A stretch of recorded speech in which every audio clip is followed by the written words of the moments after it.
Mga kabarangay, kininausab ang inyong Papa Cholo para sa laing sugilanon sa kinabuhi, gugma ug paglaom. Kini ang Barangay Love Stories din ang matag storya usa ka kahayag sa atong mga kasing-kasing. Dali, maminaw ta.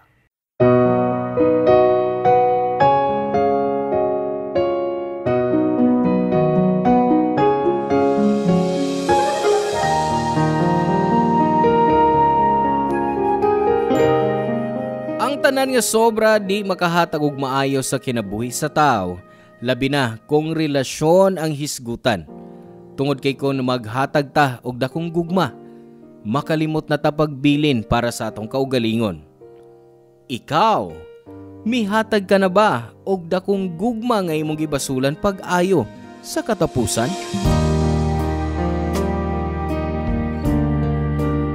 Hello mga suki namong kapuso ug kabarangay. Laing panag-uban na usab nato din laing sugilanon sa gugma mo itong hatagan sa pagtagad karon. Pinadaki ni Sarah nga giuluhan taog romantiko.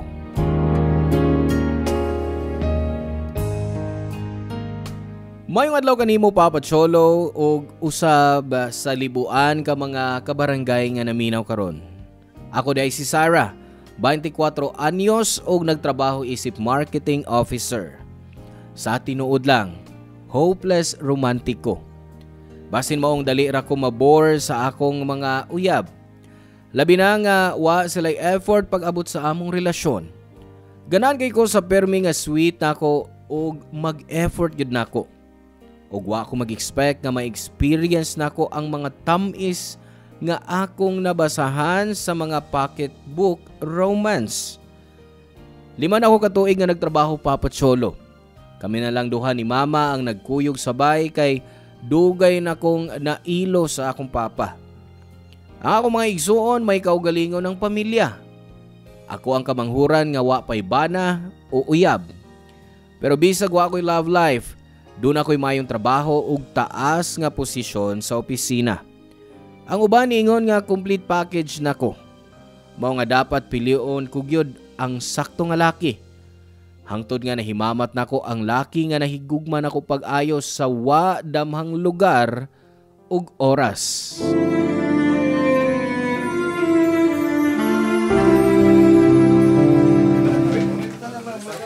Ay, grabe atong overtime, no? Hapit gyud tulo ka oras. Abi gani na ko i-extend pa nilag 4 ka oras. Ay, nagsakit gid akong sa tong trabaho. Ako sab. Hapit na gani na ko mayaw-yawis si Ami ganina kay palpak ang mga report nga yang gi-email na ko. Kanang bayhan na palpak yun sa trabaho. Unsaon, wala inahibaw-an kundi make-up. Uy! Grabe ka niya, ha? Ano naman, tinuod man gud. Kalagot ki siya, uy. Alas ta ng laki sa opisina, gusto gyud niya magpapansin. Ay, ambot ng babayhan niya. Dili gusto magseryoso sa iyang trabaho. Mauna, kay ang gusto, pirmi lang mag-ikat-ikat. Murag suko kay kaniya da. Tungod ba kay ang imong ex nga si Marco, nangulitaw na niya ron? Jesus! Naka-move on ako kang Marco, no? Og wa ko masuko kang Ami. Excuse me, wasap ko ma-insecure niya. Da, mas gwapa pa ko niya, uy. Ay, Naglagot lang yung ko sa mga palpak sa trabaho. okay, mawan ka. O sige na, kikutom na kay ko. Mga un-una ta sa di pa ta mamauli. Ay, ganahan ko, ana. Kigigutom na pud ko. Hi, Sarah. Ay, Ken! Nagunsa ka din he. Naghuwat yung kung gawas ka sa imong opisina. Naghisgot ka kani adto atong nagkita tas plaza nga dool na ka dinhi sa akong gitrabahoan. Mao nga kaunaon ako nga bisitahon ka dinhi. Naghuwat ka na ako? Yes. Ay, sorry, kay nag-overtime eh. Wa man ka mag-text nga aniyon ko ni mo ron. Ay okay ra oy. Kay gusto man ko nga ma-surprise ka. Ay, o di ay. Lyra, mao ni akong gisulti ni mo kani adto si Ken. O Ken, si Lyra, akong amiga o kauban sa trabaho. Hi. Ikaw day si Ken? Laoy, tinuod ay mga istorya ni Sarah bahin ni mo, no? Gwapo yung kas personal. Huy! Gusto ba na imo gipanulti? Tinuod bitaw. Sulti lang ko sa tinuod, no? Ah, sige, ay. Muna na lang ko ni mo, girl. Wa ko sa mood nga mahimong third wheel rong gabi una. Nice to meet you, Ken. Nice to meet you too, Laila. Pag-amping, i-message lang unya tika. Bye! Okay, bye, girl. So, eto na ta. Sakyan na sa motor. Oh, sige. Mo na akong extra helmet. Oh. Isulog ko nini mo, ha? Okay, salamat. Ay, kamot sa imong helmet, uy.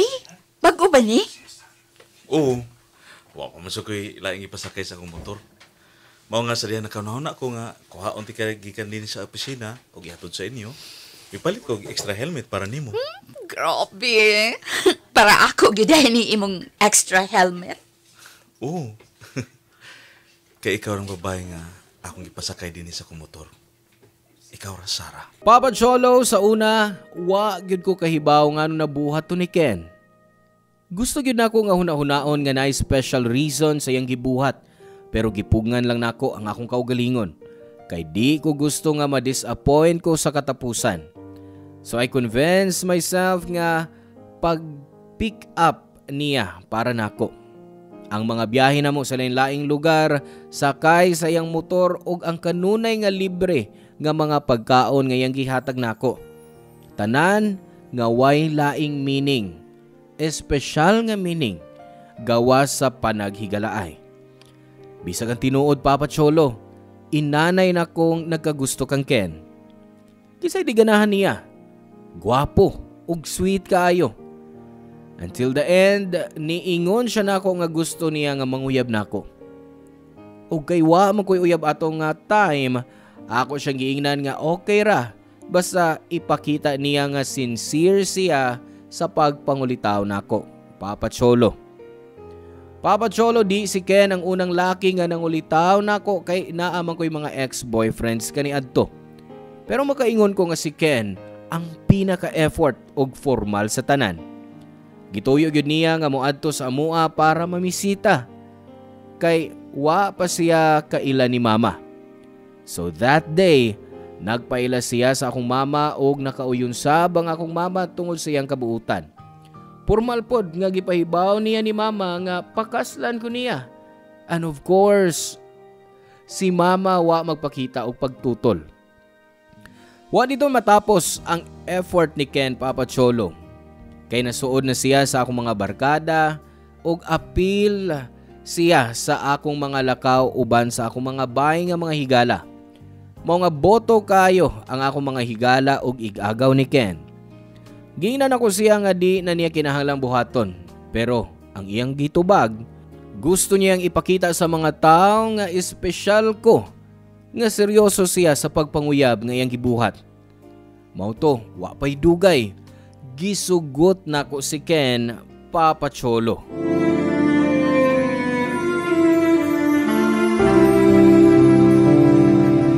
Wow, nindot kaayo. Romantic kaayo ang ambience ani nga restaurant, babe. Nagustuhan nimo? Sobra.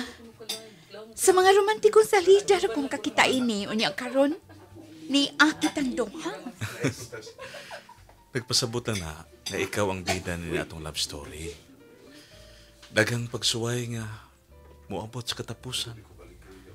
Pero naay happy ending nga naghuwat nimo uban sa imong prinsipe. Wow, ka-cheesy sa lines, uy. Tinud akong giingon. Naghisgot ka nga ganahan ka mabasa og mga pocketbook romance, di ba? Naghisgot ka pa bahin sa mga romantic o sweet nga maiksina sa salida nga imong gibang tanaw. O kana ang gusto na kong ipakita nimo sa personal. Ug niningigayon na, ikaw ug ako ang bida. Grabe, kalawom sa imong gisulti. Nibaw ka? Pwede ka mahimong writer. Pwede sab. Ug ang atong love story ang una na kong isuwat. Hi, name, babe. Hapa na kayong akong hair, no? Pero, salamat kaayo, ha? Unsa may imong gipasalamatan? Para sa atong special dinner date. Ang tinuod, naguna-una ko simple lang nga lugar. anak ta mangaon, pero gisurprise ko nimo kay social nga restaurant ang atong gianin. Espesyal ka na ako. Mao nga gusto ko nga dadon ka sa mga lugar nga kay bawo ko nga espesyal sad. Pero dili tanang espesyal, kinahalang mahal. Mahal kayong pagkaon nga atong gi-order, uy. Unya, mahal sab kaayo ang bouquet of flowers nga imong gihatag. Dako na kay kagasto karong gabi una. Ay, kakuripot gid sa kong uyab. Wait ha. Nakoy laing regalo nimo. Unsa man? Diyaw.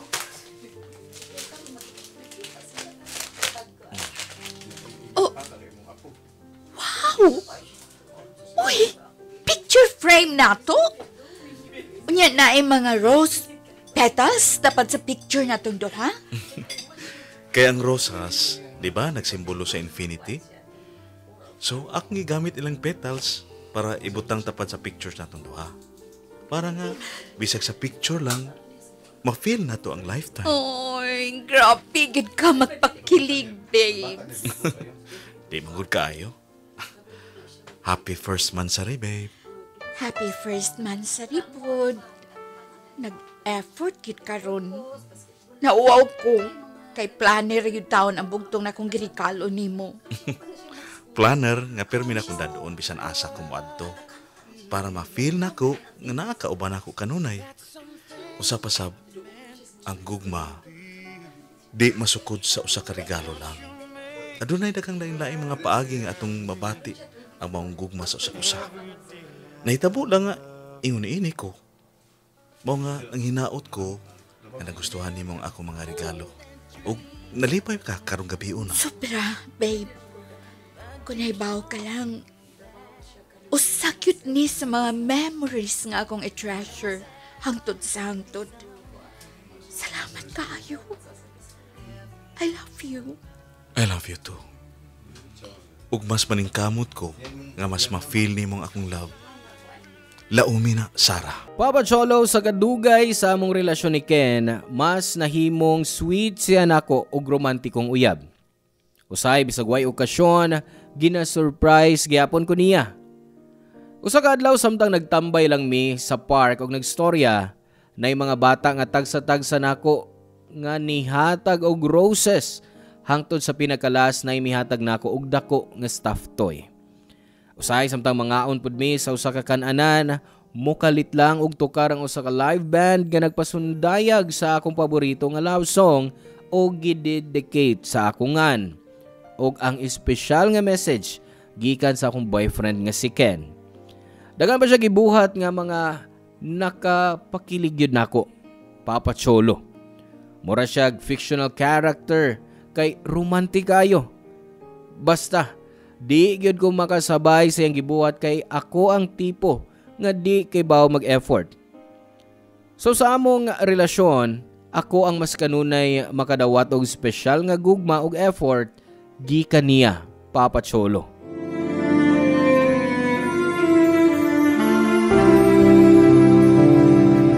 Hi, babe. Sorry. Karon lang ko nakatupag nimo sa imong tawag. Okay na, babe. Lunch break na ka? Oo. Nag-una na ko nila ni Lyra og sa uban akong kauban. So, mag-inusara ka man ni Turon. Maingon-ingon ana. Pero sagdi lang. Basig nag-apas pa sila sa deadline before lunch. Mayon tag masundan ka nila dayon. Kay boring nga magkaon nga mag-inusara. Okay ra ko. Naanad na ko. Pero babe, salamat sa paghatod sa pagkaon diri sa opisina para sa akong paniud to, ha? Uy, kaso Ikaw na lang ko nga dalaan ka og food para di na ka mabalaka si mapagkaon. Daghan kayo imong gihatag. Mga lamian pa yun. Magguba man sad atong diet ay ni Ron. Uy, ayaw nang diet ha, babe. Di ni mo kinahanglan nga buhato na. Bisag mo daot o mo tambog ka pa, di gyud ko mo tanaw og laing babae. Kay ikaw gyapon ang labing sexy para nako. Oh, sus! Kiulog-ulogan pa ko. Oy, Sarah! Ay, may kinaabtag pa ka namo diri sa kantin. Hello, babe. Niya na sila Lyra. Mga una-una mi, ha? Sige, babe. Kaon og daghan ha. I love you. I love you too. Bye! Hi! Pagkanindot pa yung natay love life, oy. Nag-special delivery of food. Daghan, kay ni pagkaon nga iyang gipada. Mag-share ta ninyo, ha? Kay di ni nako mahurot ning tanan, Oh, no? wow! Siyempre, oy, di ko baliban, anak, no? Hala, oy, sweet kay mong uyab, no, Sarah? Makapawa gid sa stress sa trabaho. Sana all nga ang tanan, doon na ingon anak ka sweet nga uyab. Di sabno. Ha? O si puting pasabot nga, dili sabno? Ha? Ang imong uyab, dili makawa sa imong stress sa trabaho? Mao panibot mo pasabot? Well, sweet si Ken o tungod niya naminusan akong stress. Pero, ambot ba? Usahay mo rin. Nasubrahan na sab siya. Ha? Kasi nasubrahan. Sobra ka romantiko ba? Aloy! O sa may problema kung sobra yan pagka-romantic ko? Ang ubang lalaki gani dili gid sweet. Parehas imong uyab, no? Maunay problema. Kay sweet ra kaayo si Ken. Murag, di na normal nga mong relasyon. Kada madsari, iya kong hatagan og regalo. Unya, mangaon mi sa mahalon nga restaurant. Bisan kapoy siya trabaho, gihapon kong sunduon sa opisina para ihatod ko sa bahay. Basta, kay maling kamot jud siyang. Di ko makasabay usahay. Ay, kibaw ka, Sarah, no? Daghan kay kag problema sa mga butang nga di dapat issue ni mo ni Ken. Swerte gani ka. Kay ubang mga babay, ilang mga uyab, himabay pa kaayo, o kahabay panahon para nila. Unya imong uyab, feeling nimo sobra ka sweet, big deal na dayon? Uy, if I were you, Sarah, i-appreciate na lang ang effort ni Ken. Kay talagsarag kang lalaking sama sa imong uyab, no? Correct! Sa tinuod lang Papa Cholo, gibati na ko nga di kayo normal ang among relasyon ni Ken. After ato, nakonsensya ko kay sweet kay siya nako pero di pa nako kaya ang iyang effort. Bisag mayngon siya nga wa ko'y laing buhaton kundi dawaton ang iyang gibuhat. Di gyapon ako malikayan nga makonsensya kay murag akura ang nakabenepisyo sa among relasyon. Kay ako raman ang mudawat ug mudawat namo Papa Cholo, di pa kinahanglan nga naay give and take? Kinahanglan nga managsama ang inyong paningkamot alang sa usag-usa. So nakahuna-huna gyud ko, normal pa ba sa usa ka relasyon nga halos usa ra ka tawo ang makabenepisyo ug ang usa way laing gibuhat kundi muhatag ug ang usa mudawat. Ug tungod sa effort nga gibuhat o gihimo ni Ken, di jud ako malikayan nga ma-board sa among relasyon. Mugawas nga tinuod ang akong nadunggan kaniadto nga makaumay ang sobra ka sweet nga pagkaon. Kay niabot sa point nga murag na umay o napulan ako sa karomantik sa akong uyab nga si Ken. Until niabot ang first anniversary sa among relasyon, nag-expect ko nga i-surprise ko niya atong adlaw. Ang wa na ako damha kay magtapok di siya sa mga importanteng tao sa akong kinabuhi sa usa ka restaurant, Papa Cholo.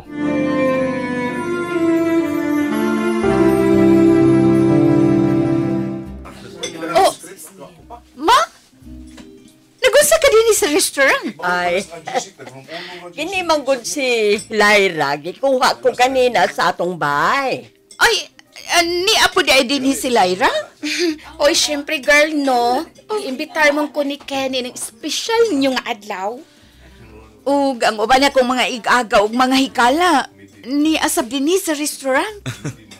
Gusto na ko nga ikauban na to sila sa pinaka-espesyal nga adlaw sa itong kinabuhi, Sarah. Nag-effort yun ka nga mo kontak ug maimbitar sila din nila. Di ba ginamati ka ni Anto? Nga kaya na ko ang tanan para nimo. Gusto ko nga makita ka nga malipayon kanunay. Kada adlaw sa atong relasyon, dapat happy ka. Maog yun na ang akong tumong, babe. Pero sobra na, Ken. Lisod bahusan ang imong gibuhat para nako. Hindi kinahanglan nga mubawas ka. Sa tinuod lang, nagpasalamat ko sa Ginoo kada adlaw. Kay gipailaila kaniya nako. Kay karon, yatagan ko nimo og tinuod nga rason para mas ma-appreciate pa nako ang akong kaugalingon. Ako cute. Ikaw ang rason nga nung kiligon ko kada adlaw. Usahay mangutana ko. Usay akong gipakaon nimo nga ingon man ni anak ko nimo kamahal. Ikaw ang ipili sa akong kasing-kasing nga higugmaon. Kay bawo ni siya. Nga dili ko nimo pasakitan. Maong gibuhat nako ang tanan para ma-feel nimo ang akong true love. Ipakita nako ni sa lain-laing mga paagi nga akong nahibawan. Kay gusto ko nga kada adlaw natong panag-uban mahimong espesyal sa imong panumduman. Ug nabuhat nimo, Ken. Ikaw ra ang nagpa-feel na ako. Nga madawat na ako ang ingon ini nga gugmagikan sa usa ka lalaki. Gugma, nga way gipangayong baos. Wait, anong nihilak man ka? Wa pa ko mangutana nimo. Unsay put nimo ipasabot nga mangutana? Si tita, niluhod si Ken sa tubangan ni Sarah! Ay, Ken, gikulbaan ko para sa akong anak. Ako'y gikulbaan. unsay imong gibuhat? Di pa bahalata? Tindog ra diha. Sarah, nalagpasan na to ang mga trials sa first year sa atong relasyon. So gusto ko nga magsugod ta og bag-o. Unsa ba nang imong gipanulti? Ken, barog ra gud diha. Di ko mo barog dire, hangtod nga di na ko madunggan ang tubag nga gusto ko. Ken, please. Tingali, nagunahon na kakaron nga paspas ra kayo ang tanan para nato. Kay usa pala gani katuig ato relasyon. Pero gusto kong mahibaw ka. Nga di na gyud mausab akong feelings para nimo. Nga bisag unsa pa, ikaw ra ang gusto sa akong kasing-kasing nga pilion ug higugmaon. Ikaw ra gyud ang babae nga gusto nako ipresentar sa altar unya sa atong kasal. Ikaw ra akong nakita nga gusto nakong makauban sa tibuok na Ken, kinabuhi. gusto na. Sarah, please. Pakasli ko. Di na ko makita ang akong kinabuhi nga waka. Wa ko mahibaw kung unsang akong kaugmaon kun waka. Ang sigurado ko ra, kay gusto ko nga pakaslanti ka. Ken, dili ka ta magdali. Dili kay sa dili ko gustong pagkasalanti ka ha, pero ang imong mga plano medyo kalit-kalit ra. Pero dito ra magyapon ta padung, di ba? Magpakasal ra gyapon ta. Oo, pero di ta kinahanglang magdali sa tanan. Ang pagminyo o sa kaseryoso nga butanga, kinahanglan na itong huna-hunaon o planohon pag-ayo. Nakasugod na ta sa pagplano. Pero daghan pa kay kong plano sa akong kaugalingon. Daghan pa ko gustong buhaton. Ug wa pa'y labot ang pagminyo. Oh, nagpasabot ba ka na nga wa ko'y apil sa imong mga plano? Mao ba, Sarah? Unta, nakasabot ka na ako, Ken. Di gyud ko gustong dali-dalion ang tanan para na tong duha. Labi na ning relasyon na. Daghan patag madiscovery sa usag-usa. Ug mahimo na to ka na, kundi ta magdali-dali. Dili lang para na ako, para na tong duha. Ken, kung love gyud ko nimo, kasabot ka, ug maghuwat hangtod nga ready na ko.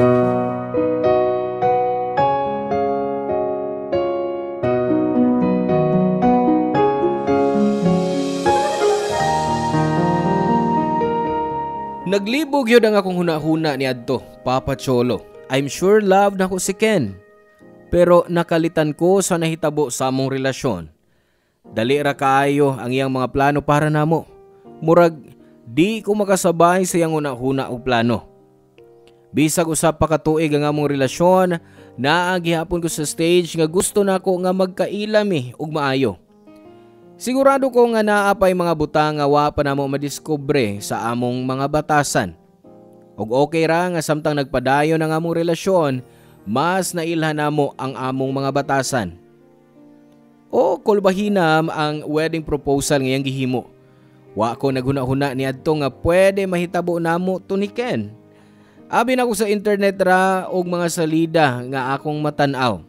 Pero nahitabo pud ni sa akong kaugalingong story sa kinabuhi. Na-shock jud ko kaniadto Papa Cholo. Ang kahinam nga angay unta na akong mabati ni adtong gabi una. Napulihan sa kakulba ug sa tumang kalibog. Mao to gihangyon ako si Ken nga maghuna-huna-una ko. Giatagan ko niyag panahon para makadesisyon. Ug Papa Cholo, nabatyagan ko nga nasakitan gyud to si Ken kay wa nako gidawat ang iyang singsing ug wedding proposal. Pero wa mi magbuwag atong gabi una. Pero ugaling lang, cold na siya nako pagkasunod adlaw. Naglibog pa ko karon kung sakto ba o sayop ang akong gibuhat. Gidawat ko na lang ba unta ang proposal ngayang gitanyag nako? O sakto ba nga mangayo kog panahon aron nga magkailhanay pa og maghuna-huna sa among mga plano sa kinabuhi? Salamat Papa Cholo sa pagbasa nining akong suwat og hinaot nga makadungog ko og tambag gikan nimo og sa atong mga kabarangay. Ang inyong forever kapuso og kabarangay, Sarah. Salamat kabarangay sa inyong pagpaminaw sa Barangay Love Stories. Hinaot nga nakahatag kini ninyo og pagtulunan og inspirasyon ang matag istorya nga atong i-share diha kaninyo. Hangtod sa sunod higayon kabarangay, ug salamat.